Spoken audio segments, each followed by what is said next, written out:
میم دیکھیں جہاں پہ ہم چیلنج کی بات کرتے ہیں آپ نے بالکل صحیح فرمایا کہ آئینی طور پہ تو دیکھیں اس کو 175 کو 173 کے ساتھ ان لائن کر کے ریڈ کیا گیا. پریزیڈنٹ آپ کے یہ آپ کا جو پارلیمنٹ ہے اور جو پریزیڈنٹ ہے وہ کمپلیٹلی یہ پاورز ہولڈ کرتے ہیں اور مور اوور آپ کی جوڈیشل کمیٹی یہ پاورز ہولڈ کرتی ہے. However the thing is that for that case the appointment needs to be fair. اب یہاں پہ وہ تب چلتی ہے جب آپ نے پہلے موسٹ سینئر جج سے پوچھا ہو اور انہوں نے رد کر دیا ہو, پھر جس طریقے سے منیب اختر صاحب اس سیکنڈ ان لائن ان سے پوچھا ہو اور انہوں نے رد کر دیا ہو, اور پھر آپ تھرڈ اپوائنٹمنٹ پہ جاتے ہیں, اور اگر پھر وہ بھی رد کر دیں پھر جوڈیشل کمیٹی بیٹھتی ہے اور وہ جو چوتھے موسٹ سینئر ہوتے ہیں ان سے مشورہ لیتی ہے. آیا کہ کیا سینئر موسٹ ٹو ججز کی اپوائنٹمنٹ کے لیے ان سے مشاورت کی گئی تھی, یہ انٹو جب کوشچن رکھا جائے گا. لیکن یہ تو سینیورٹی کے بیسس پر ایسا ہوگا نا کہ اگر سینیورٹی کے بیسس پر اگر ججز جو ہیں وہ اپوائنٹ کیے جاتے ہیں اور نومینیٹ کیے جاتے ہیں اور وہ اس سے معذرت کر لیتے ہیں تو دین یہ طریقہ کار ہوگا. لیکن جب یہ تمام اختیار پارلیمنٹ کے پاس چلا گیا, پارلیمانی کمیٹی کے پاس چلا گیا, تو آٹومیٹیکلی وہ ان 3 سینئر موسٹ ججز میں سے کسی بھی جج کو اپوائنٹ کر سکتی ہے, یہ اس کے پاس اختیار ہے. بٹ میم کیا وہ آئینی طریقے سے اس چیز کو طریقے کے ساتھ لایا گیا ہے؟ 175 اور 173 ان اٹ سیلف ایک آئین ہے نا, ایک کانسٹیٹیوشن ہے. تو جب آپ نے اس کو پارلیمنٹ نے ہی بنایا ہے, تو اگر پارلیمنٹ ہی اپنے ہی آئین کو رد کر کے ایک اور اپوائنٹمنٹ کا طریقہ نکال رہے ہیں کہ سینئر موسٹ میں سے وہ سینئر موسٹ کی اپوائنٹمنٹ کی بھی طریقہ ہے اور طریقہ آئین میں لکھا ہوا ہے, اگر وہ اس رولز اینڈ پروسیجر کو خود بائفرکیٹ کر کے اپوائنٹمنٹ ان تینوں میں سے اپنی مرضی سے کسی کو پک اینڈ چوز کر رہے ہیں without telling the reasons for not holding the senior most in line, then they need to clarify this situation. یہ جو کیس ہے یہ آپ نے جیسے کہا کہ کہاں جائے گا, یہ جوڈیشل کمیٹی کاؤنسل کے پاس جائے گا, اس کے بعد اگلا سٹیپ لیا جائے گا, اور جوڈیشل کمیٹی کاؤنسل اس چیز کو ڈیفینیٹلی نوٹ کرے گی کہ جو پہلے 2 سینئر ان لائن ہیں ان کو کیوں نہیں انٹو اکاؤنٹ لیا گیا. جب وہ ریزنز جسٹیفائبل ہو جائیں گے یا ان کے ڈینائڈ ریزن سامنے آ جائیں گے تب بالکل یہ چیز جسٹیفائبل اپنے آپ ٹرانسپیرنسی کے اندر ہو جائے گی. ان کے جو 3 نام تھے ان پر جو ہے وہ کچھ اعتراضات کیے گئے, کچھ ابھی وہ سامنے تو نہیں آئے, بٹ اس پر جو ہے وہ ڈیبیٹ ہوئی ہے, اور ڈیبیٹ ہونے کے بعد جو ہے ان کو نامزد کیا گیا ہے جسٹس یحییٰ آفریدی کو. جی کیونکہ جسٹس منصور علی شاہ کا تو معاملہ ایک سیاسی پارٹی نے آپ کہہ سکتے ہیں کہ ان کو متنازع ایک جج بنا دیا, یا وہ اس ریزن کی وجہ سے جو ہے وہ حکومت نے بھی یہ بہتر سمجھا کہ ان کو جو ہے وہ اس معاملے سے الگ رکھا جائے, اور کچھ ان کے کیسز کے فیصلوں کی وجہ سے بھی ان پر کچھ اعتراضات سامنے آئے. یہ جسٹس منیب اختر پر بھی یہی اعتراض تھا. تو ان اعتراضات کو مد نظر رکھتے ہوئے جسٹس یحییٰ آفریدی کا نام جو ہے وہ نامینیٹ کیا گیا. تو یہ چیزیں نیگلیکٹ تو نہیں کی گئی, ان سب چیزوں کو ایڈریس تو کیا گیا, کنسیڈر تو کیا گیا نا. میم بالکل کنسیڈر کیا گیا, بٹ مجھے ابھی تک آپ یہ بات بتا دیں کہ جسٹس منصور علی شاہ صاحب who was next in line, ان کی اگر آپ ریکارڈ دیکھیں, ان کی اگر آپ ٹرانسپیرنسی دیکھیں, ان کا اگر آپ عبور آن کانسٹیٹیوشنل لا دیکھیں, ان کا اگر آپ اسٹیچر دیکھیں with respect to his age and the fact that he has been holding and that he has been decided a lot of cases, اس کے پرسونا کے اندر ان کے اگینسٹ ایسی کون سی بات جا رہی تھی جس کی بیسس کے اوپر یہ اپوائنٹمنٹ تھرڈ کی گئی. چلے منیب اختر صاحب کی آپ نے بات کی ہے, آپ نے کہا کہ ان کے پاس کیسز کی وجہ سے اس چیز کے اوپر ایک حوالیہ نشان تھا, سوالیہ نشان تھا, بالکل ٹھیک ہو گیا. لیکن جو فرسٹ ان لائن تھے, کیا ان سے پوچھا گیا اگر انہوں نے رد کیا ہوتا یا ان کے کوئی ریزنز ہوتے جس کی بیسس کے اوپر وہ یہ عہدہ نہیں سنبھال رہے تھے, تو پھر آپ تھرڈ ان لائن جائیں. بالکل اپوائنٹمنٹ تو سینئر موسٹ ججز کی ہونی ہے جو 3 موسٹ سینئر ہیں, لیکن 3 موسٹ سینئر کی بھی پوزیشن میں آنے کا ایک طریقہ اور نظام کانسٹیٹیوشن نے خود آپ کو دیا ہے, کیا وہ فلفل کیا گیا ہے اور عوام کے سامنے لایا گیا ہے؟ That's the question mark. تو یہ 26ویں آئینی ترمیم آنے سے وہ جو آلریڈی طریقہ کار ہے وہ نلیفائی نہیں ہو گیا؟ کانسٹیٹیوشنل جتنے اب آگے آنے والے کیسز ہوں گے اس میں جو آپ کے ڈیسیجن ہوں گے اس میں آپ کہہ سکتے ہیں کہ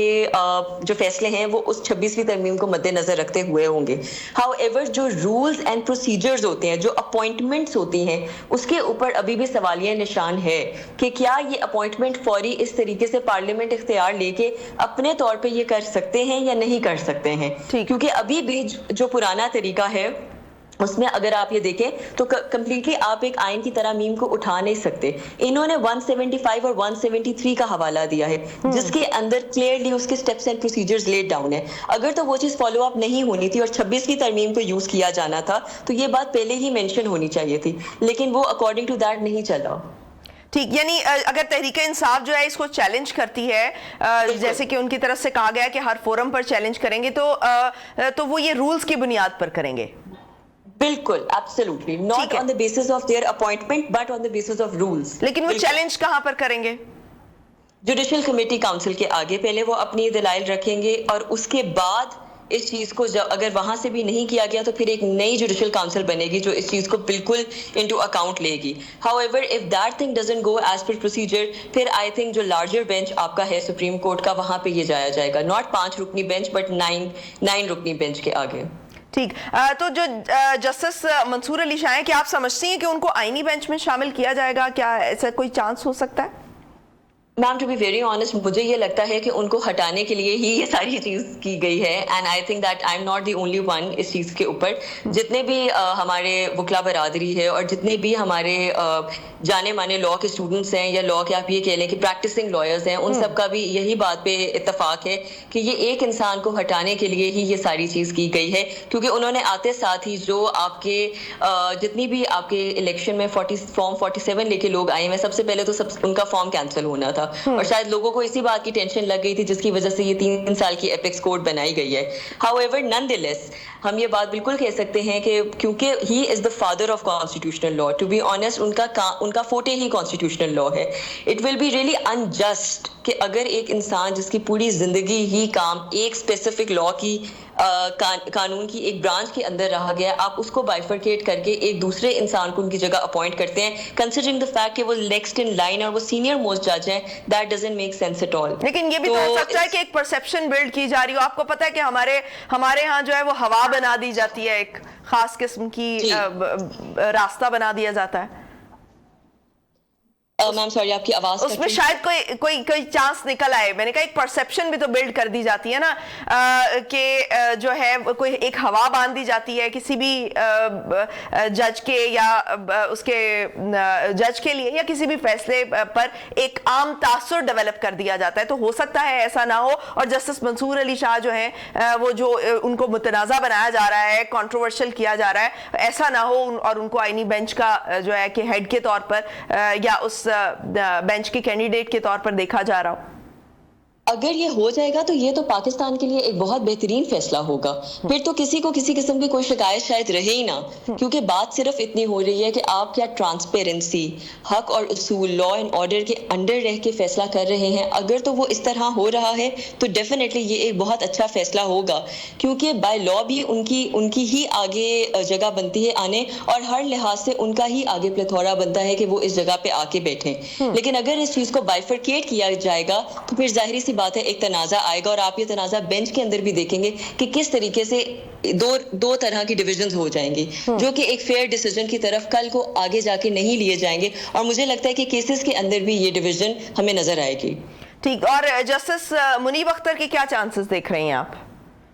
کیونکہ سینئر موسٹ ججز تو یہی 3 نام تھے، جسٹس یحییٰ آفریدی تھے، جسٹس منیب اختر اور جسٹس منصور. دیکھیے جیسے آپ نے یہ بات بولا کہ ماضی میں کئی ایسے کیسز تھے جس کی بیسس کے اوپر بے شک وہ کیسز کلیئر آؤٹ ہو گئے، جسٹیفائبل ہو گئے، لیکن اس کے باوجود دیکھیں سچویشن تھی ایک، آپ یہ دیکھ لیں کہ ایک جوڈیشل کمیٹی کاؤنسل کے اندر کافی زیادہ ایلیمنٹس ہوتے ہیں جو آپ نے فلفل کرنے ہوتے ہیں، جس کے اندر ایتھکس آتے ہیں، آپ کی لا اینڈ مورالیٹی آتی ہے. دا پوائنٹ از کہ یہ میرے بہت زیادہ سینئر ججز ہیں، اور ان کی بہت زیادہ ایک اپنی آپ یہ کہہ لیں وقار ہے، جس کو ایز آپ یہ کہہ لیں کہ میں ان کی اگر ایک اسٹوڈنٹ ہوں گی تو I would not be the right person to say اور کامنٹ اینی تھنگ. لیکن ایز این اوپینین اگر آپ یہ پوچھیں میرا، تو مجھے یہ لگتا ہے کہ ابھی جو سب سے زیادہ امپورٹنٹ چیز ہے وہ اس وقت یہ ہونی چاہیے کہ جو آپ کے سینئر موسٹ جج ہیں at least next in line ان کو دیکھا جائے، اور اس کے بعد اگلی طرف جایا جائے، تبھی فیئر اینڈ جسٹ کے اوپر ڈیسیجن لیے جائیں گے. لیکن اگر آپ نے سینئر موسٹ ججز کو بائیفرکیٹ کر کے without any reason, again I repeat without any justifiable reason,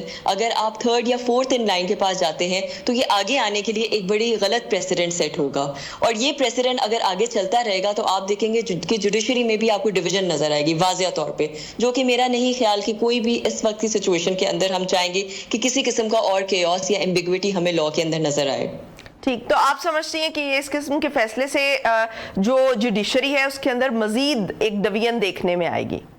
definitely آئے گی، بالکل آئے گی، کیونکہ آپ یہ دیکھیں کہ میجورٹی آف دا پیپل ایسا آپ دیکھیں ہمارا سسٹم ایسا ہے کہ آپ کے سینئر موسٹ جج اور نیکسٹ ان لائن آتے ہیں. جب اس چیز کو بائفرکیٹ کر کے کوئی اور چیز آگے آئے گی تو ظاہری سی بات ہے کہ ایک طرح کا تنازع اور ایک طرح کی ڈویژن آئے گی جس کی وجہ سے ہمیں ہمارے کیسز کے اندر اور مزید آگے ایک آپ یہ کہہ لیں جورسپروڈینشیل پوائنٹ آف ویو سے ہمیں بہت نقصانات اٹھانے پڑیں گے. ٹھیک، بہت شکریہ بیرسٹر امرت صاحبہ ہمارے ساتھ موجود تھیں. ناظرین، جسٹس یحییٰ آفریدی کی بحیثیت سی جے تعیناتی جو ہے اس کو مختلف جو سیاسی پارٹیاں ہیں وہ اپنے لحاظ سے دیکھ رہی ہیں، لیکن بہرحال ان کو نومینیٹ کر دیا گیا ہے. البتہ یہ ان پر ڈیپینڈ کرتا ہے کہ وہ اس عہدے کو قبول کرتے ہیں یا نہیں. ابھی بھی یہ اختیار جو ہے وہ جسٹس یحییٰ آفریدی کے پاس موجود ہے. ان کی کریڈیبلٹی پہ کوئی ڈاؤٹ نہیں ہے. ان کے وہ ایک ان بائسڈ جج اور صاف گو جج کے طور پر جو ہے وہ پہچانے جاتے ہیں. بریک پہ جائیں گے، بریک سے واپس آئیں گے اور ہمارے ساتھ کچھ اور گیسٹ موجود ہوں گے، ان سے بات چیت کریں گے. Stay tuned.